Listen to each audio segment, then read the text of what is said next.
when it comes to the nuts and bolts, I like to say, take everything out of the space that you're trying to organize. Not necessarily the furniture, but if you're doing a closet, take everything out of the closet. Or if you're doing a room, or even if you're just doing a drawer is a good place to start. Right. Do you ever look around at all the stuff that you have and wonder, where the hell did it all come from?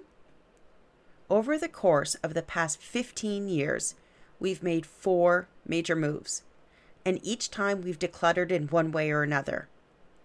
In fact, one of the moves that we made was just with our clothes and a few personal items.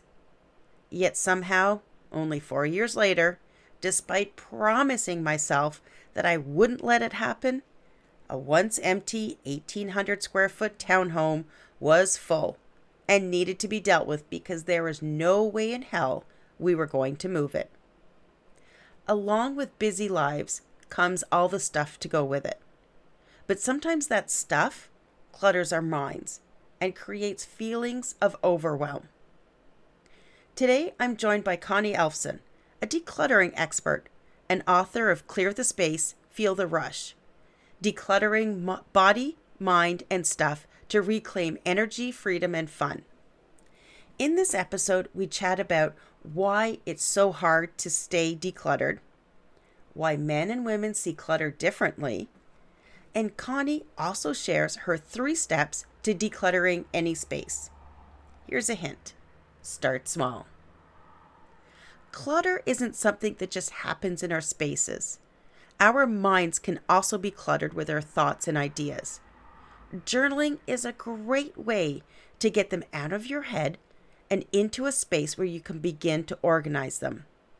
That's why you're going to want to grab a copy of my guided journal, Your Journaling Journey. It can help you get on the right track, and in it you'll find journaling prompts, affirmations, and gratitude.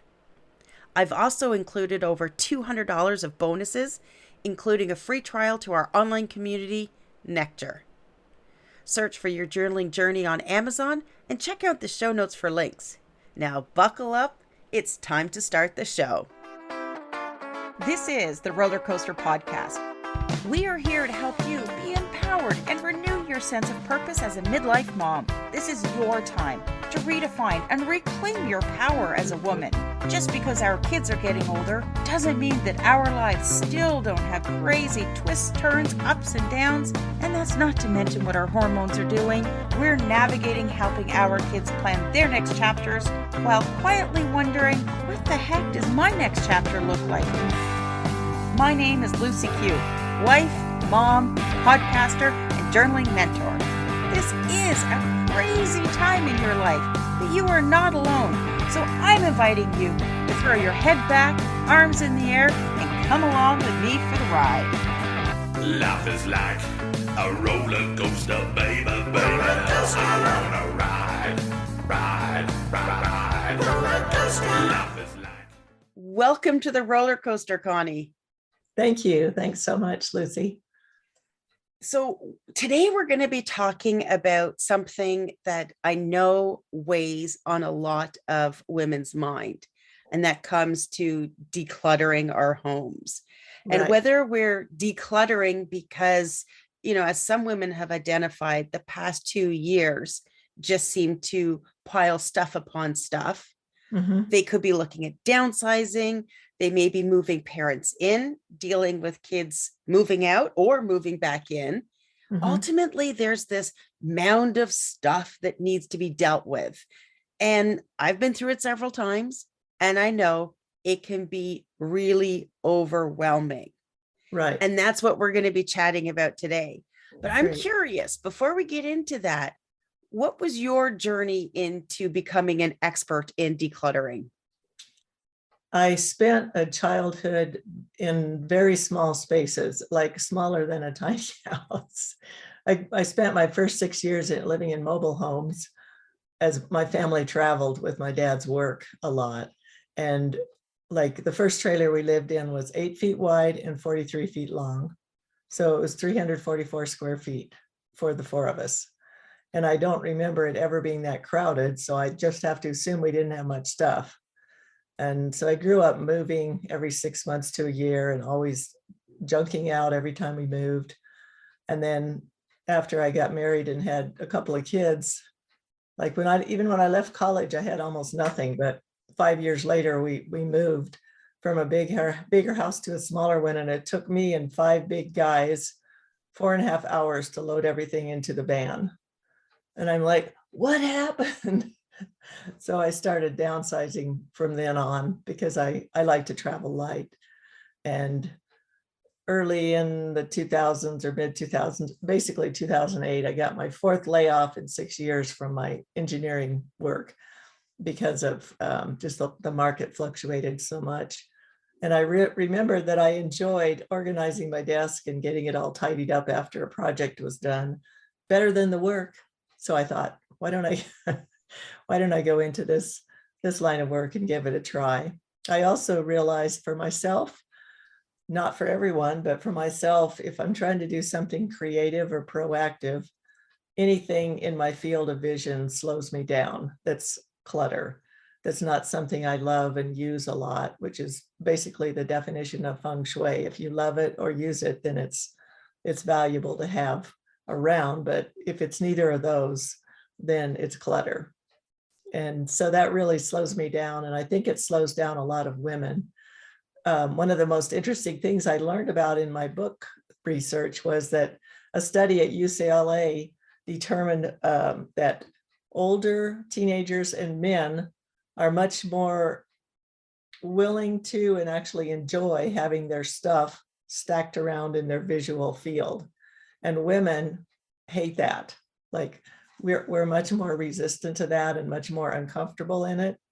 So it really is, it's not just everybody being uncooperative. It's a kind of a natural inclination. And that was a nice thing to realize, that it's not just, your family rebelling. It's kind of normal. It's what feels comfortable. And I can relate because, and I think a lot of women can relate, because when we see stuff, like we're on video right now and you can see my background looks pretty good there. Uh-huh. But you don't see the pile of stuff that's my to-do over there. Exactly. And it does, it weighs on you because you keep seeing that to-do that you haven't got to, and you feel the weight of it. Exactly. Uh-huh. And we've moved, excuse me, we've done several inner city moves. Uh-huh. And each time you pare down, and then when you come to do the next move, you're like, where did this stuff come from? Exactly. And one of our most recent moves, we kept our house here, but then we moved to a different city. So we started off with an empty house, completely empty. And 90% of what was in that house, I got free or we bought for not very much. 4 years later, I'm looking around going, how did this happen? I swore this was not going to happen. And we refused to pay to move anything. If it wasn't fitting in the car, it wasn't staying with us. And we literally gave back 90% of what we had accumulated over 4 years. And it's exhausting. Oh yeah, it's very difficult. There's another study that I talked about in my book about how when you get something, when you're given it as a gift or you buy it, because we're probably not going to stop shopping. We may cut our shopping way down, but we're probably not ever going to stop. But when you touch it or you have it in your hands, then you already feel like it's yours.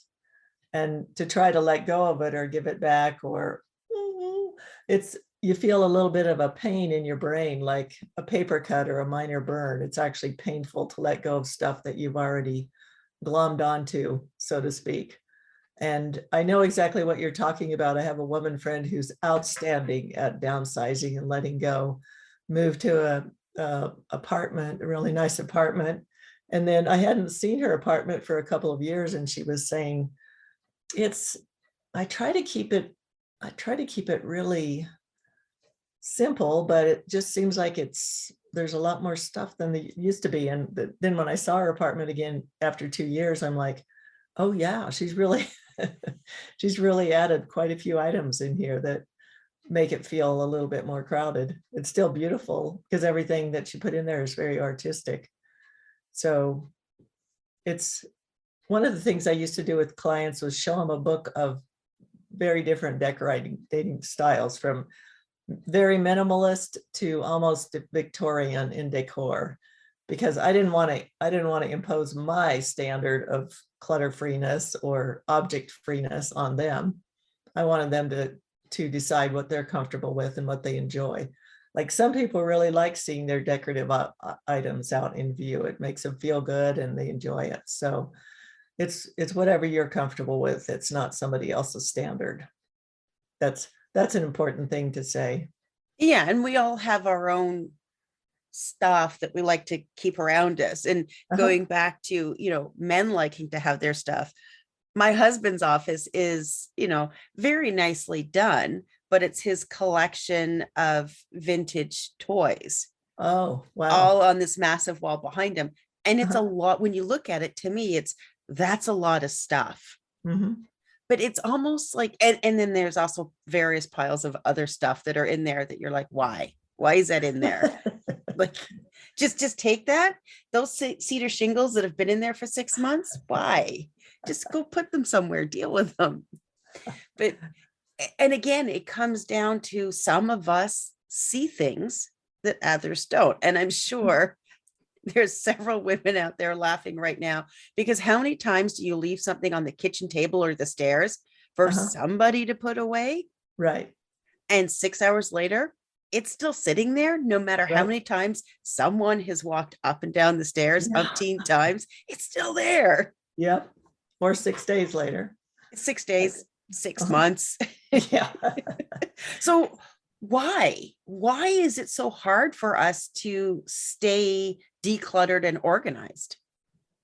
It's a matter of we get used to what we, like you said you've seen something several times as you walk by it, you kind of get used to it. We're always looking for something new. We're hardwired to look out for danger or anything that's different. That goes back, to the cave person days.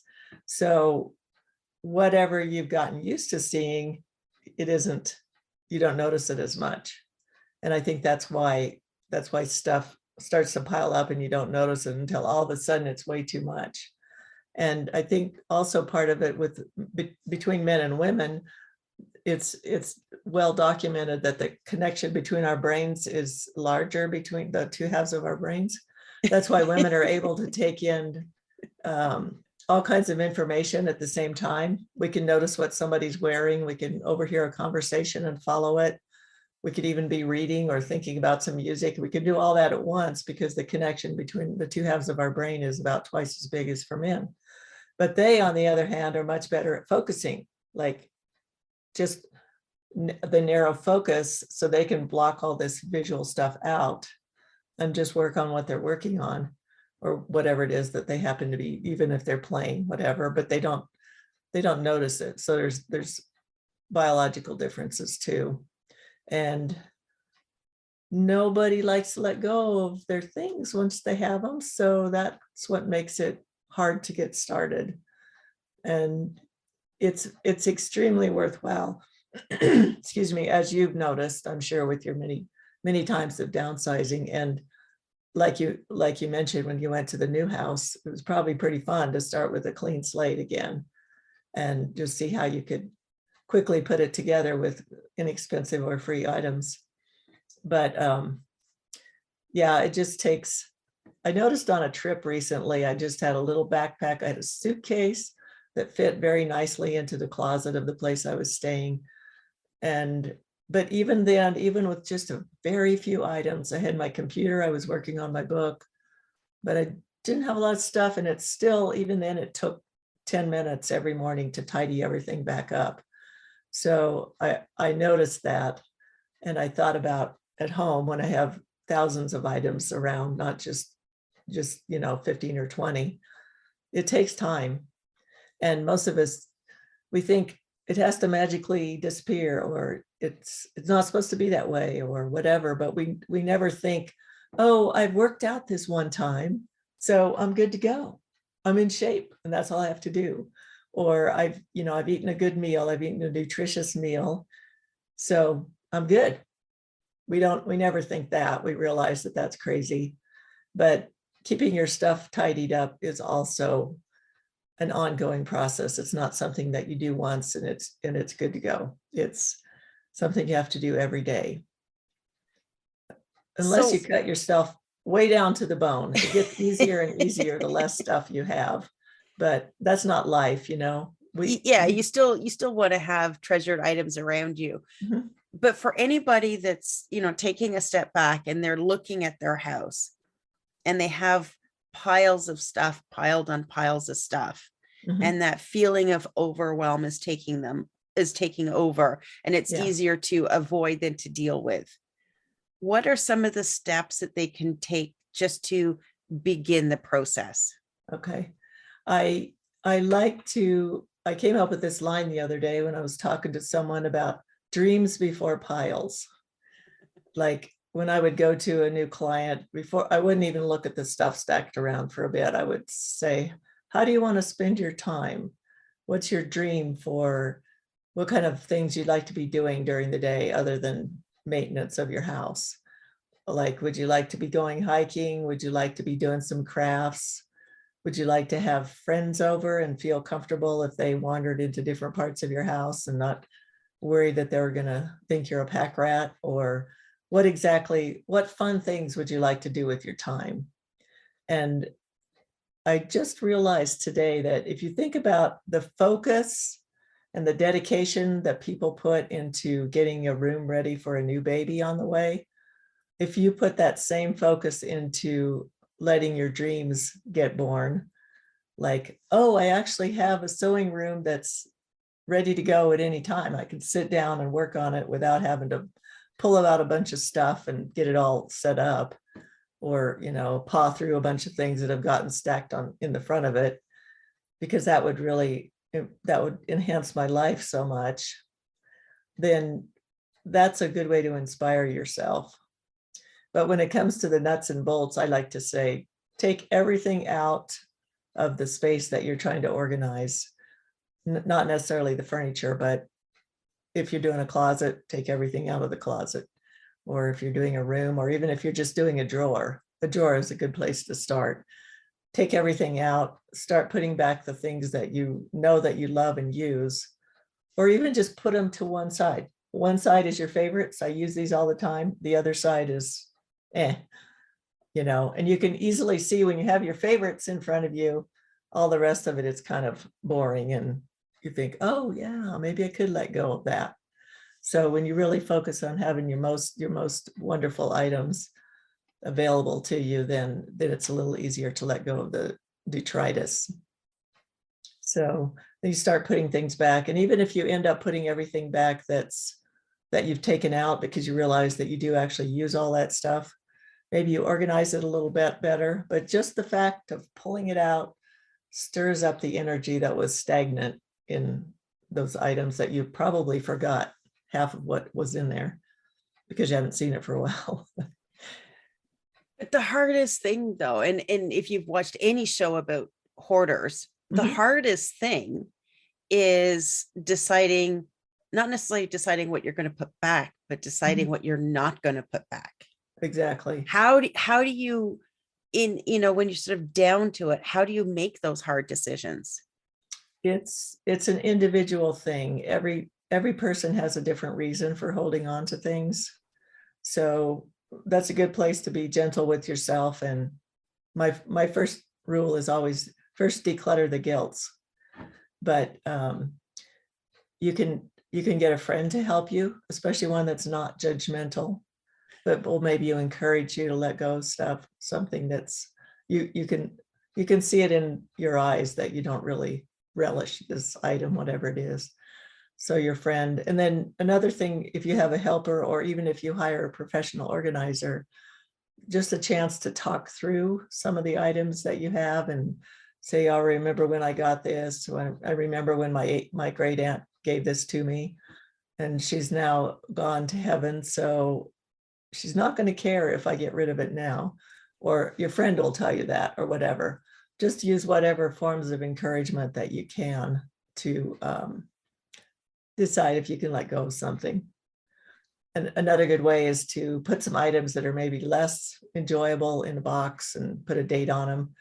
And then in 6 months, if you haven't even remembered them or needed them or whatever, or missed them, then you could go ahead and donate that box without opening it. So there's lots of different strategies, and each person has to find what works for them. My book has several ideas for what motivates people, and there might be even some other ones that I didn't think about. But if someone is a super nice person, like they're really sweet, they could think about all this, the energy that went into making, like I'm talking about fossil fuel energy that went into manufacturing this item. If it's just sitting on your shelf for 10 years, never used, that energy basically goes to waste. But if you donate it and then someone else picks it up who can use it, then that's like refreshing that energy. And in a way, it's just being nice to the earth, and it's being nice to these people that may be the beneficiary of your kindness. That's I really like that approach to things. It's something similar to what I've done, what I've been decluttering is, sure, I kind of have a bad habit of, oh, I'll need this one day. One day I'm going to need this, but then you end up with boxes and boxes of stuff that you're going to need one day, but you never need. Right. When I go to decide to donate stuff, because a lot of the time it's easier whether to drop it off at one of the stores that repurpose and their revenue goes to support charities, or the gifting Facebook groups are also very popular. Your community may have your community name and then free stuff where you just post what you want, what you have. And it's, whether it's first come, first serve, or you just randomly pick somebody, I've gotten rid of a lot of stuff that way. But the story I tell myself is, yeah, I like this, but I wonder what enjoyment somebody else is going to get out of it. And I try to think about moving that energy to somebody else for their enjoyment. And that just helps me part ways with things just a little bit easier. Yes. Because it can be tough. Yes, well, when you talk about hoarders, that's a different kettle of fish. That's like, it's an obsessive compulsive disorder, and the brains of the hoarders see things differently than the ones who don't do hoarding. So we can't really compare ourselves to that, or them to us, because a lot of times it's a result of trauma when they were children, and it's more like protection. But a lot of us, we just have to figure out what works and maybe try 2 or 3 different things to help ourselves get less hampered or held down. A beautiful line from a friend of mine wrote a book called What the Soul Wants for Christmas. It's about decluttering the holidays, maybe getting rid of traditions that nobody really wants to do anymore, but you just do them out of habit. But she talks about lots of stuff. And she said, she actually had a chapter on decluttering, and she said, that stuff isn't going to move itself. She was talking about maybe getting some help with your process. And she said, time is ticking by and your life is being hampered by inanimate objects. And I thought, dang. Yeah, that one, that just kind of brings it all home. And I just before we go any further, I just want to sum up, because those are 3 really sort of solid steps that somebody can take. First of all, starting off small, picking a drawer or a closet and focusing your attention on how you want to use that space. Right. How is it going to free up your time? And then the next step is just get it all out. Create that empty space so you have that blank canvas, and then choose what you're actually going to put back in, keeping in mind your vision and your ultimate purpose for the space. How is what you're putting in going to feed that vision, or are you just going to be causing yourself another problem down the line? So those are 3 really solid steps that anyone can take. Now, Connie, the next thing I wanted to jump into is a little bit more about the book you've written about this. Okay. It's called Clear the Space, Feel the Rush, Declutter Body, Mind, and Stuff to Reclaim Energy, Freedom, and Fun. So I realized, because I'm an organizing book junkie, and I've tried so many different methods. And a lot of times I would get to the 90% mark of getting everything organized, and then I would stop, would never go 100%. So I thought there's something else going on than just, the perfect method to reorganize your stuff yet again. There's something else deeper. And I realized that the mind clutter, the emotional and the thought clutter may be much bigger than the stuff clutter.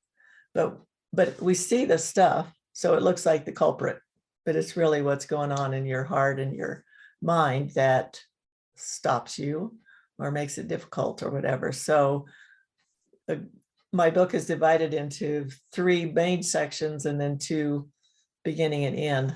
The first part is all about clutter in general, and then there's many tips and strategies for mental and emotional clutter, possessional clutter, and then physical body clutter. Because sometimes you just may feel sluggish and you don't even want to tackle something because maybe you've been eating some junky food for a while or not getting enough exercise. So sometimes your body needs to declutter too.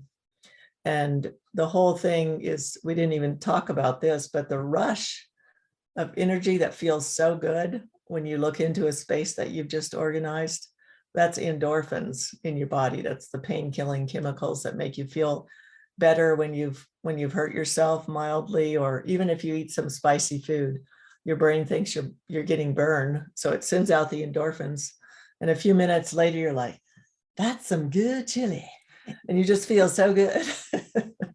So I realized, like, when you go walking or running for a half an hour, you feel those endorphins too. You get that endorphin rush. And when you have an emotional release, like even something very simple, like you've been upset about something and you have a good cry about it, and then you feel better, that's still endorphins. And those things have been proven to improve your health. They actually improve your immune system the more time of the day that you're happy and feeling lighthearted and so forth. So that's what the rush is about. And there's a lot of information in the book, lots of tips, but you don't have to read the whole book. You can just read, if you're only interested in the possessional clutter or the emotional, you can just read that part of it. And then the beginning and ending chapters have the most stuff about the rush. And so actually, I think that's the best part of my book. Well, I've spoken to people that have downsized from houses into, what the common trend now is van life or RV life. And they talk about this rush after getting rid of all of this stuff. Yeah. So there is something more to it than just a clearing and decluttered space. Yes, exactly. I think that's the feng shui energy. And I'm sure that in Canada, as in the US, we have access to lots of very inexpensive goods. And we like to acquire things, even if we like the decluttered look, we still like to acquire things. So you have to balance that out. But I met a woman who was in her 70s. She and her husband had decided to move, or I believe they had to move because of his health, from a house they lived, a 2-story house in the suburbs they lived in for 50 years to a 1,400 square foot townhouse. And she said, and then the way it sold and the way it was structured, they had 2 weeks to get out of their house and into this townhouse. She said, we had to get rid of 70% of our stuff, and it was the best feeling I ever had in my life. So to me, decluttering is a way of freeing up all that energy for yourself. And it's like an energy source. If you think about it, the more stuff you get rid of, the better you feel. So great advice to wrap things up. Now, Connie, where can people grab a copy of your book and connect with you? It's on my website, which is clearthespace.com. And it's also available on Amazon as either an ebook or paperback. On my website, you can order an autographed copy. But anyway, It's relatively inexpensive and it's packed with lots of fun information and lots of laughs.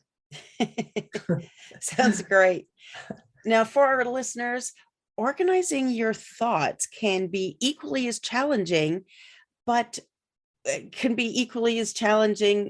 journaling can help you gather your thoughts and get your goals all in place. And a great way to start is with my guided journal, Your Journaling Journey. It will help you get on the right track. Search for it on Amazon and check out the show notes for links. Also, Connie, I'm going to have your links to connect in there. Great. Thank you for joining us today. And Connie, thank you so much for being here. All right. Thanks so much, Lucy. It was awesome. Thanks for listening to this episode of the Roller Coaster Podcast. Want to chat or share your ideas about today's show? Pop me an email at hello@therollercoasterpodcast.com. Don't forget to connect with me on Facebook and Instagram at The Roller Coaster Podcast. Our theme song, Roller Coaster, was performed by The Lucky Setback. Audio editing by the one and only Jeff Quigley of Quigley Creative. Life is like a roller coaster, baby.